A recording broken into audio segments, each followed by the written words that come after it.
Hey, welcome back to Metal Rules TV, where the underground meets the playground. I hate you, David. I'm Jeff Rappaport. I'm Matt Givens, and I hate Dave Rappaport. I'm Tad Leger. I'm Kevin Miller. Damien Glonek. Alright. You guys want to say what you're representing? Oh. From Coffin and Living Dead Dolls. House of Mysterious Secrets. From Blood Farmers, Lusitola, and then Toxic and Primeval a little while ago. Yeah, by the way, Jason Bettner, I think he was very disappointed that you didn't come to the show. I was talking to him and he was just like, is Tad coming? I thought he lives around here. And he's like all like weepy and I think he was. I think he would like to see you. Oh man, I've called many of those shows. Was it that G. Willikers reunion? No, it was it was the show that Mike came out to. Yeah, I don't believe either of those guys contacted me about that show. So I'm terribly sorry. I'm terribly sorry. I'm sure you didn't mean it. You seem like a nice guy. I'm sure you would have heard of I'm a notorious recluse. Yeah. Yeah. So I guess one of the most important questions we want to know is, how do you like your eggs cooked? Scrambled egg whites with hot sauce. Huevos rancheros for me, please. Sunny side up, is that adequate? Yeah. Okay. I'm sorry. Yeah. Matches your sunny disposition. Yes, exactly. Yes, you are very sunny. Yes. You are like a burst of sunshine when you come in the room. And you know that sunny 104.5, I think it was? They named it They after did. Yeah, they called me up and they're like, we were really inspired by your disposition. Can you name us? That's nice. Yeah. At least they had the courtesy to call. I never got royalties from it, but I appreciated the acknowledgement. My dad invented eggs. You did? Yeah. Wow. Did you ask him which came first? I mean, Yeah. He knew the answer. I mean, clearly the chicken did, I guess. oh no, his dad came first, I guess. Wow, he invented eggs. That's awesome. Now, have any of you ever gotten anybody else's mail by accident? Oh, Yeah. What'd you do with it? Chuck it. If I knew who they were, I would give it to them. Actually, no. I've actually put it in their mailbox. Yeah. I just say the same, but do you feel kind of cautious when you do that? Like you hope they don't come out and catch you at that moment. You're like, no, seriously, I got your mail. I'm just putting it in the right place. Yeah. All the way. Fuck it. I felt that before, like getting the mail and going to my neighbor's house, dropping it in their box. I'm like, if they see me, what are they wondering what I'm doing out there? I'm just putting mail in your box. Sure But you feel good. You feel like you did the right thing. I do. Yeah, afterwards. but I don't want to have a stop and chat at the same time. Yeah. I don't want to defend my behavior to a stranger. Because all my neighbors are strangers, because I hate everybody. Right on. What's the most amount of money you've ever paid for anything? My house. A car. Yeah, I said my car. The prostitutes I paid for were not Cheap, that. eh? Yeah. I can't imagine you pay much for a prostitute. The most I was 150. They Really? probably cut you a Yeah. discount. That's not That's terrible. not bad. No. That seems like Not that I would She didn't know. stay alive for very long. No, that's She died soon afterwards, Yeah. or during. afterwards. Yeah. What's the least you paid for a prostitute? 50. 50 Cents? No, $50. pesos. Do they cut you a discount because you're such a nice guy? Yes. Nice. Any of them ever returned the money afterwards? No. One did it for free. Alright.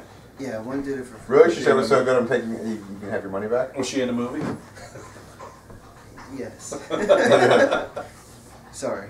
Next question. Well, prostitutes used to be a big part of like metal, though. For me, when we go to shows in like Lemore's in Brooklyn, and when there were prostitutes all over Manhattan, we would always go through, like those West 40s, and we'd circle, I was just circling to look. There were other people with me. I won't call them out, but they would go a step further. But it was cool. It was part of the whole metal night experience. It used to be the way to cap it off. We were in Atlantic City, a bunch of us, and we were driving around and we were talking to all the hookers in Atlantic City, and we got pulled over by the cops. Nice. And we were trying to explain, we were just talking to them. We really were. And they're like, yeah, we've heard that. Yeah. It's not really legal to sit here and talk to the ladies at night. And they gave them like a no parking ticket Oh my goodness. for driving. Up on the couch. Yeah, come on up. And then my friend like totally lost his shit. He's like, "You're gonna help pay for this ticket." How much You was were all, the ticket? I don't know, it was like $50. Like, everybody go inside, give $10. We're not dropping you home. What was the ticket for? For like parking, like, you know, loitering or some weird parking. Yeah. Oh man, you get totally mounted. Yeah. Up there. That's why you don't. You're not gonna have to pay $150 for this. Yeah. What's the worst brain freeze you've ever had? You got bacon in your pocket? No, I'm fine. I'm used to this. You are? Puppy. He's like, what are you laughing at, buddy? Is this the dog's couch? Is that the problem? Like you guys He's are just being friendly. If he really bothers you, let me know. No, I'm comfortable. Okay, good. This is a good brain freeze. Oh, one time, I heard a good one. I was interviewing that band Nonfiction, and like I knew their singer Alan Tecchio, yeah, that's you know, right. super nice guy, and Super good singer too. Oh yeah, great, and Dan Lorenzo, and I was, you know, I really was a fan of the band, and I had started the interview and it was like too late, you know, to do a redo, and I was like, all right, I'm here with Nonfiction with, you know, Dan and Alan and the rest of these guys, and man, oh, those guys just hated me, man. Yeah. I felt so bad. Well, who are the other guys? Can you name them now? No. Either I can't either. I know Dan Lorenzo. I interviewed him myself. But their bass player was awesome. I used to see him later. He forgave me, you know, and would give me props on my band. But I think his name was Kevin. Well, those are the two that are most talked about, anyway. Exactly. Would you ever have it where you a fanboy moment where you were talking to someone about something you're real passionate about, but you have a brain freeze where you say the wrong thing? One of my my favorite moments was when I was really young. I was into Robotech. I loved the cartoon Robotech. And you had a hard time talking to the TV set? No. The whole No, thing, Rick Hunter, don't! I'm telling you, Lin Min-May should have stuck with Lin Min-May. Yeah. Lisa Hayes was just a... But, you know, older women, though. Something to be said. Yeah, but Min-May was hot. But Min-May was anyway, really hot. so you know... Her singing was annoying as shit, but she was hot. Yeah, yeah. We will win. Or what was the... Never mind. So the whole thing with Robotech, and I'll be quick because I babble a lot, was protoculture. Protoculture, yes. Anyway, Carl Masick, who brought Robotech to the States, was at a comic convention. And I was so excited to talk to him, and I went up to him, and I said, well, what's the deal with protoplasm? Because in the beginning of Robotech, protoplasm was this, and then it was this, and this, blah, blah, blah. And he's looking at me, and he's like, what are you talking about? And I'm thinking, he doesn't know what I'm talking about. He wrote this thing, and I'm, you know, protoplasm. And there was like other nerds around me, and he's like, you mean protoculture? And I was like, oh. And it was like those things where you feel like you just shrunk down. It's like, no, I really know what it is. Is that what that magazine Protoculture Addicts is about? Probably, yeah. There was like that manga magazine or something like that. Yeah, yeah. it's manga, Yeah. It was like an ongoing magazine for years. Yeah, then it would have been linked to that. Well, As opposed to protoplasm. I was out with Debbie Selno, and we were eating somewhere. Sweet pea. Okay. And we were eating somewhere. She'll tell you where we're eating because I don't remember anything. She remembers everything. And I was saying something like, I don't like pineapple. Pineapple. And she was looking at me, she was like, what? I was like, pineapple. She was like, what's pineapple? I'm like, pineapple. Well, you know what pineapple? I'm like, what the hell, pineapple? She's like, do you mean pineapple? I'm like, pineapple. Like, I had a fucking complete, like, fucking brain fart. I could like said pineapple. And I'm like getting frustrated. I'm like, how do you not know what that is? Exactly. I'm like, how do you not know what protoplasm is? Ready to start to get arrogant about it. That's when you really feel bad. Pineapple, you silly bitch.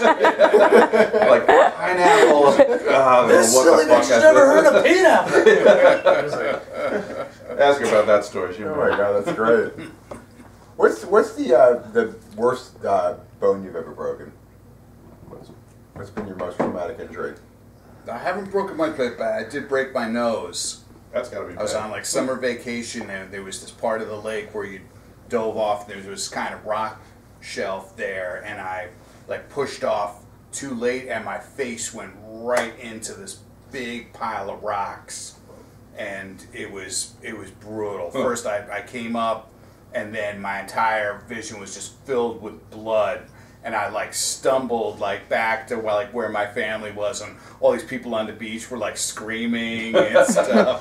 You have like piranha on your face. On top of that, yeah. Stuff like that. Shark up your ass. Pain. Yeah. First, you know, it had a novelty. Right.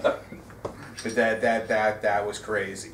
I never broke anything, but I remember one time I had my wisdom teeth out and I had the stitches, and they're telling you, of course, don't eat anything for a little while, but I was really craving corn pops, and I remember I ate corn pops. Because that's a good thing to eat with stitches. Yeah, and so I'm eating corn pops, and I'm like, some taste weird, and next thing you know, I have blood like gushing out of my mouth, and visually it was like, wow, that's cool, like it looked awesome, but okay, but it was also settle down. Don't eat that. But I never broke anything. Don't eat that either. Yeah. Okay, on that note, we're going to take a quick break, and we'll return with Damien's traumatic story.